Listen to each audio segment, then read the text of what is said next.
Let's use the resist spray from Ranger. I love this spray. It's really cool. It gives a really glossy finish and a really cool resist with a bit of texture on there as well. I'm going over there with the Distress inks and then just taking the excess ink from the resist, and you can see the white really pop. Now, using the gorgeous Tim Holtz collection, love these stamps with the stencils. They're really, really cool. Just picking out some of the elements and embossing them with one of the Distress glazes that matches the ink pad, of course, so you really get depth of colour.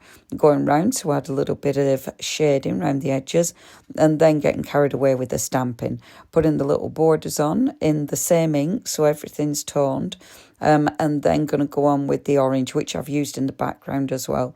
So I'm using loads of little stamps to actually build up the background and just to add texture and layers.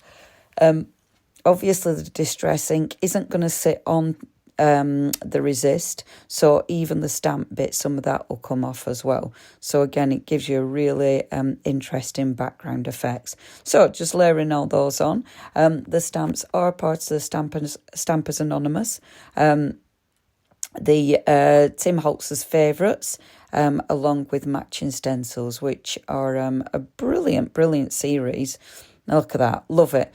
You've got the gloss of the embossing and the gloss from the resist. Now, I wanted something a little bit different, so tearing these and obviously inking the edges so we don't get any white bits.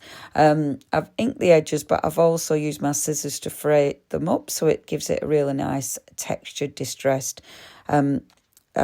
really nice, got a grungy look. That's the word I'm after. So doing that on all of them. You can get the tool, the Distress tool, but obviously I have no idea where mine is. So I've used my scissors, and for once I haven't ripped it, which is quite unusual. Normally I end up tearing big chunks out of it, which always adds to the look. Going round again with my ink pad and just them faffing. I do faff for a lot longer, deciding how to actually position these. Now, using one of our stunning Lamali journals, absolutely love these. Check our website for these because they're cool. And starting to add a little bit of colour. This is a really nice, the paper is a really nice handmade paper.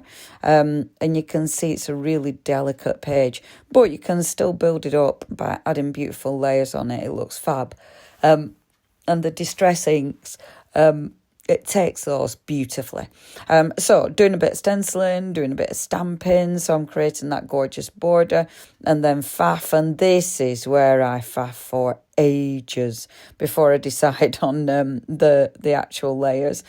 Using one of our Brijan stamps, which is lovely, just picking one of those sentiments, stamping and embossing it, then using a teeny little bit of scrap card, which I know is a faff, but it's a really nice little element. Popping the ink on the mat, spritzing it, and then just picking a little bit up. It just adds to the detail.